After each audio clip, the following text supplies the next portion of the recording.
Hello friends, मैं Suraj Kumar Singh Gurukul industrial training and placement centre Mohan Nagar Ghaziabad से। पिछले वीडियो में मैंने आपको प्रैक्टिकल करके मशीन पे दिखाया था, कुछ बटन के बारे में बताया था। इस वीडियो में मैं आपको बताऊंगा जो सीएनसी टर्निंग मशीन है। सीएनसी टर्निंग मशीन के ऊपर एक पीओएस का बटन होता है। पीओएस यानी कि पोजीशंस का बटन होता है। तो मैं आपको बताऊंगा इन्हीं के बारे में कितने तरीके के पोजीशंस होते हैं सीएनसी टर्निंग मशीन में। जब आप सीएनसी टर्निंग मशीन को आप ओपन करोगे तो उसमें 4 पोजीशंस दिखेंगे। सबसे पहला है absolute positions, relative position, machining position, distance to go. Absolute को शॉर्ट में यहाँ पे लिखा हुआ होता है, सॉफ्ट की के नीचे देखोगे ABS और रिलेटिव में REL ये लिखा हुआ आता है। ये इसका शॉर्ट फॉर्म है ऑब्सोल्यूट पोजीशंस का और रिलेटिव पोजीशंस का। अब मैं आपको बताऊंगा एक एक करके सबके बारे में बताऊंगा, लेकिन सबसे पहले मैं आपको बताता हूँ ऑब्सोल्यूट पोजीशंस के बारे में। हम आते हैं ऑब्सोल्यूट पोजीशन।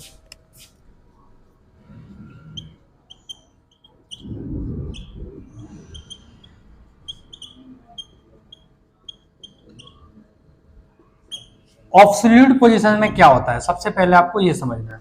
ऑब्सोल्यूट पोजीशंस में क्या होता है कि जैसे कि सबसे पहले हम टूल जब लगाते हैं किसी भी वर्कपीस पे काम करने के लिए, जिस टूल का हम यूज करते हैं तो उस टूल को हम टरेट में बांधते हैं। तो उस टूल को टरेट में बांधने के बाद जब हम ऑफसेट लेते हैं, यानी कि जॉब का जो सेंटर होता है उसको हम कहते हैं, यानी कोई भी राउंड पार्ट है आपका, ये आपने इस राउंड पार्ट को आपने जॉज में क्लैम्प किया हुआ है पीछे स्टॉपर बना के। ये पीछे ये ऐसे क्लैंप है मशीन में हमारी।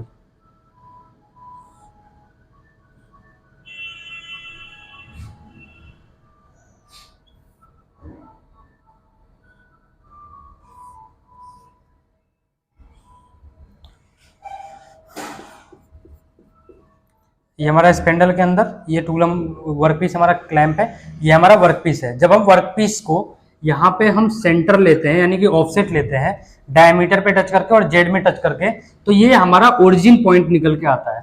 तो ऑब्सोल्यूट पोजीशंस के अंदर हम क्या बताते हैं कि जो मशीन की रेफरेंस पोजीशंस होती है, रेफरेंस पोजीशन, मशीन के रेफरेंस पोजीशन से ये हमारे वर्क पीस का जो सेंटर पॉइंट है इसकी जो डिस्टेंस होती है, यानी कि सेंटर पोजीशन से जो भी डिस्टेंस होगा वो हमारे ऑब्सोल्यूट पोजीशंस के अंदर बताएगा। जब हम ऑफसेट लेते हैं ऑब्सोल्यूट जब पोजीशंस खोलोगे तो आपको यहाँ पे लिखा हुआ आएगा X एंड Z। अब यहाँ पे ऑब्सोल्यूट पोजीशंस के अंदर डिस्टेंस वो बताता है जो आपने टूल नंबर कॉल किया होगा और उस टूल का जहां पे ऑफसेट डला होगा उस ऑफसेट पॉइंट को ऑब्सोल्यूट पोजीशंस के अंदर ओरिजिन माना जाता है। यानी कि इसमें 0 जब ही होगा जब आप उस टूल को इसके ओरिजिन पॉइंट पे लेके आते हो।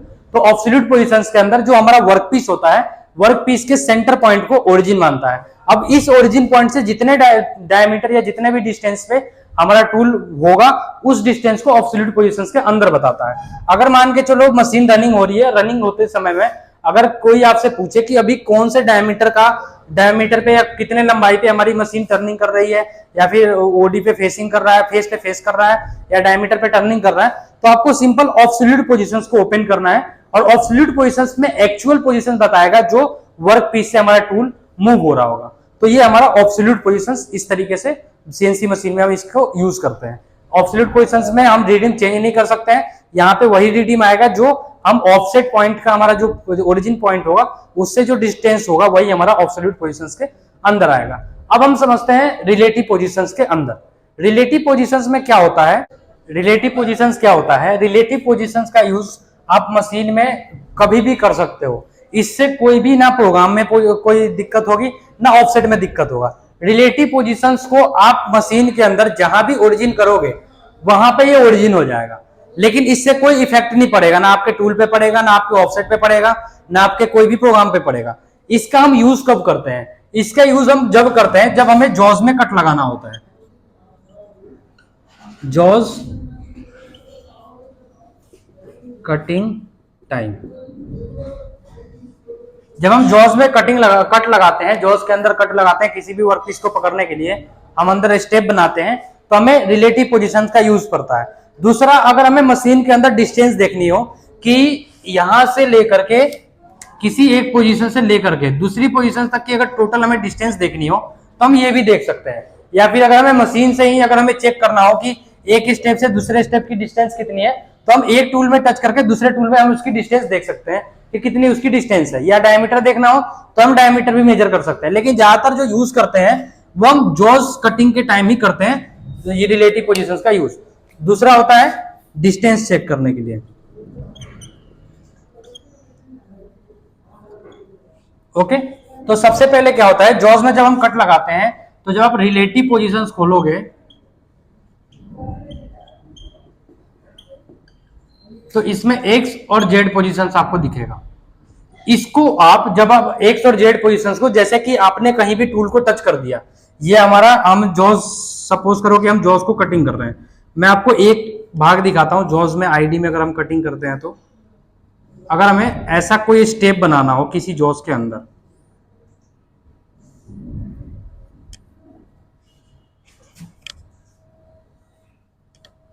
अगर इस जॉस के अंदर अगर हमें ऐसा कुछ कटिंग करना हो, ऐसा स्टेप बनाना हो तीनों जॉस के अंदर हल्का सा, अगर इसका हमें डिस्टेंस पता होना चाहिए कि कितना हमें उसको ग्रिप करना है। जैसे कि ये हमारा राउंड पार्ट है, इस राउंड पार्ट को इधर से कितना ग्रिप करना है, लंबाई, वो लंबाई तो ये हो जाएगा ग्रिप करने के लिए। और जो डायमीटर बनाएंगे जिससे ये पीस हमारा आसानी से जॉस के अंदर ऐसे चला जाए और बाहर आ जाए, उसके हिसाब से उतना हम जॉस के अंदर कट करेंगे। तो अगर कट करने से पहले हमें रिलेटिव पोजीशंस को ऑन करना होता है। ये कटने से पहले कुछ इस तरीके से होगा, ये पूरा यहां से सॉलिड होगा, ये पूरा सॉलिड होगा जॉस। अगर हमें इसे कटिंग करना है तो कटिंग करने के लिए क्या करना पड़ेगा, सबसे पहले इसके फेस पे टच करेंगे। इसका ये जो फेस आएगा हमारा, इसके फेस को, अगर बोरिंग बार है टूल तो आप बोरिंग बार को इस तरीके से ऐसे टच करोगे इसके फेस पे। फेस पे टच करने के बाद रिलेटिव पोजीशंस के अंदर जेड में जाना है और यहाँ पे टाइप करना है जेड। जेड जैसे ही आप टाइप करोगे तो नीचे सॉफ्ट की के नीचे, जब स्क्रीन होता है स्क्रीन के नीचे सॉफ्ट की होता है, सॉफ्ट की के नीचे आपको ओरिजिन का बटन आ जाएगा, ओरिजिन। तो जो एक्सिस यहाँ पे टाइप किए होगे, जैसे कि आपने जेड टाइप किया, जेड टाइप करने के बाद आप ओरिजिन पे क्लिक करोगे तो यहाँ पे जेड के अंदर 0.000 हो जाएगा। उसके बाद आपको टूल को लेके आना है बाहर, और टूल को बाहर लाने के बाद आपको ये वाला जो डाया है हमारा आईडी के अंदर, हम इसको इस तरीके से यहाँ पे टच करेंगे डाया, और इसके बाद यहाँ पे वापस एक्स में जाएंगे और यहाँ टाइप करेंगे एक्स, और वापस से ओरिजिन का बटन यूज प्रेस करेंगे सॉफ्ट की के द्वारा, तो यहाँ पे हमारा एक्स भी 0.000 हो जाएगा। अब हमें क्या करना है, लंबाई हमें टोटल जाना है 12 mm। तो हमेशा जब टूल को अंदर लेके जाएंगे ना, टर्निंग, वो इसमें टर्निंग करते हुए, यानी कि स्पेंडल को घुमाएंगे, रोटेट करेंगे क्लॉकवाइज या एंटी क्लॉकवाइज, हम टूल के लेफ्ट हैंड या राइट हैंड है उसके अकॉर्डिंग हम स्पेंडल को रोटेट करेंगे। रोटेट करने के बाद फिर यहां से हम देखेंगे कितने कितने mm का कट लेना है। अगर हम चाहते हैं कि 1-1 mm का कट ले लेते हैं, जॉज 1-1 mm एक बार में काटते हैं, तो सबसे पहले आपको क्या करना है, पीछे आना है। पीछे आने के बाद एक्स में यहाँ पे हैंडल मोड का यूज करके आपको ऊपर करना है, तो टूल हमारा ऊपर आ जाएगा। अगर आपको 1 mm का कट लेना है तो यहाँ पे 1 mm डालना है, 2 mm का कट लेना है तो 2 यहाँ पे डालना है। हम 1 mm का कट लेते हैं, 1 mm यहाँ चला जाएगा, फिर जेड में इसको माइनस करते हुए यहाँ आ जाओगे, जब तक यहाँ पे -12 शो ना करे, -12.00 शो ना करे, क्योंकि हमें 12 mm का स्टेप बनाना है। वापिस से सेम पीछे जाओगे, फिर ऊपर जाओगे, फिर अंदर काटते हुए -12 mm तक जाओगे, फिर पीछे जाओगे, फिर ऊपर जाओगे, फिर अंदर -12 mm तक जाओगे। तो ये हमारा है जॉज कटिंग करने का तरीका। और किस पोजीशन का यूज करके हम कटिंग करते हैं, तो रिलेटिव पोजीशन का हम यूज करते हैं और हम जॉज में कट मारते हैं।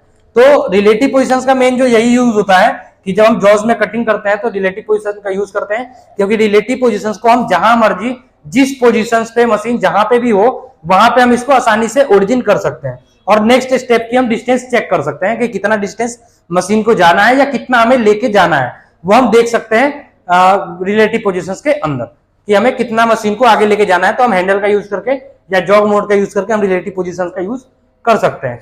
जितना आप डिस्टेंस को लेके जाना हो उतना ही आप रिलेटिव पोजीशंस के अंदर मूव करोगे, तो यहाँ पे ओरिजिन करके आप देख सकते हो। ठीक है, अब नेक्स्ट हमारा जो है वो मशीनिंग पोजीशन है। तो आपको मशीनिंग पोजीशंस के बारे में बताता हूं। अब हम समझते हैं मशीनिंग पोजीशंस के बारे में। मशीनिंग पोजीशंस के अंदर क्या होता है कि मशीनिंग पोजीशंस के अंदर जो हमारी सीएनसी टर्निंग मशीन होती है उसमें एक्स और जेड एक्सिस का जो रेफरेंस पोजीशंस होता है वो मशीनिंग पोजीशंस के अंदर शो करता है। तो जब आप मशीन को रेफरेंस करोगे जब ये हमारी जो नई मशीनें आ रही हैं उसमें कुछ इस तरीके से आपको पोजीशंस दिखेंगे, absolute position, relative position, machining position और डिस्टेंस टू गो। तो हम समझ रहे हैं अब मशीनिंग पोजीशंस के अंदर। मशीनिंग पोजीशंस के अंदर एक्स और जेड 0 0 कब होता है? जब हमारी मशीन रेफरेंस होता है। इसके अंदर वो डिस्टेंस शो करता है जहां से हमारी मशीन की रेफरेंस पोजीशन होता है उसको ओरिजिन मानता है। उसके बाद जिस डायरेक्शंस में आप मशीन को मूव करोगे उस डायरेक्शन वो हमारा मशीनिंग पोजीशंस के अंदर शो करता है। तो मशीनिंग पोजीशन के अंदर सिंपल है कि जो हमारा मशीन का ओरिजिन पोजीशन होता है, रेफरेंस पोजीशन होता है, होम पोजीशन होता है। होम पोजीशन से जितने डिस्टेंस पे आप मशीन को मूव करोगे, आगे करोगे, नीचे करोगे, उतना वैल्यू माइनस में यहाँ पे शो ऑफ होता है। तो मशीनिंग पोजीशन में बस सिर्फ इतना है। अगर कोई आपसे पूछे कि आप मुझे चेक करके बताओ कि मशीन हमारी रेफरेंस है या नहीं है, तो आपको सिंपल पोजीशंस के अंदर जाना है और मशीनिंग पोजीशंस को आपको ओपन करना है। जब मशीनिंग पोजीशंस को ओपन करोगे, अगर आपको एक्स और जेड 0 0 दिखेगा तो समझ जाओ कि मशीन आपकी रेफरेंस है। अगर यहाँ पे कोई वैल्यू होगा तो मशीन आपकी रेफरेंस नहीं है, फिर आप उसको रेफरेंस कर सकते हो। रेफरेंस करना आपको पिछले कितने पहले वीडियो में बताया आपको कि मशीन को रेफरेंस कैसे करते हैं, ठीक है। तो ये हमारा मशीनिंग पोजीशन हो गया। डिस्टेंस टू गो के अंदर बताता हूं मैं आपको डिस्टेंस टू गो क्या होता है। Distance to go, distance to go के अंदर होता है हमारा, जब डिस्टेंस टू गो जब ही ऑन होता है जब आप मशीन को एडिट, ऑटो या एमडीआई मोड में रखोगे। इन तीनों मोड में ही आपका डिस्टेंस टू गो ओपन होता है। बट जो हमारे फानो की टीएफ या टीएफ प्लस पैनल है उसमें डिस्टेंस टू गो ऐसे ही शो होता है। लेकिन काफी मशीनें के अंदर जब आप प्रोग्राम को रन करोगे या एडिट करोगे या एमडीआई मोड खोलोगे जब भी आपका डिस्टेंस टू गो शो करेगा, अदरवाइज शो नहीं करता है। तो डिस्टेंस टू गो के अंदर सिंपल क्या होता है मैं आपको बताता हूं। तो जो हमारा डिस्टेंस टू गो होता है उसके अंदर जब हम प्रोग्राम किसी भी प्रोग्राम को हम रन करते हैं तो मैंने आपको बताया था सिंगल ब्लॉक के बारे में कि सिंगल ब्लॉक में मशीन हमारी एक एक लाइन चलती है। लेकिन जो अगली लाइन होगी मशीन हमारी कितनी ट्रेवल करेगी वो हमारा डिस्टेंस टू गो के अंदर बताएगा। यानी कि डिस्टेंस टू गो के अंदर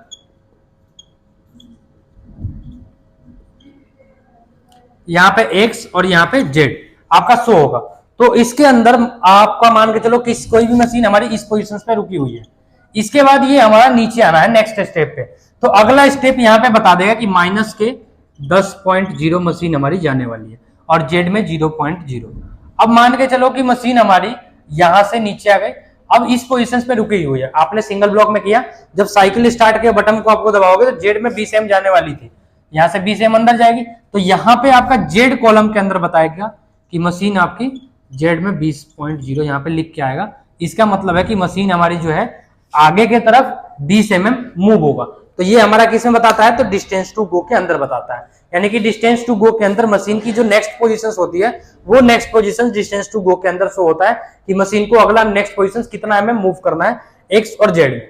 ओके, ये हमारा चारों पोजीशंस के बारे में था, एब्सोल्यूट, रिलेटिव, मशीनिंग और डिस्टेंस टू गो। इस वीडियो में बस इतना ही। नेक्स्ट वीडियो में मैं आपको प्रैक्टिकल करके मशीन पे दिखाऊंगा कि ये पोजीशन कैसे ओपन होता है और कैसे कैसे हमारा दिखाता है। ठीक है, हमारा जो ट्रेनिंग इंस्टीट्यूट है ये मोहन नगर में है, Gurukul industrial training and placement centre के नाम से, जो आपको बोर्ड पे यहाँ पे दिख रहा होगा। ये हमारा कॉन्टैक्ट नंबर है, आप इस कॉन्टैक्ट नंबर पे आप कॉल कर सकते हो किसी को अगर ट्रेनिंग लेना हो। यहाँ पे हम CNC, VMC, AutoCAD, Delcam and SolidWorks सिखाते हैं।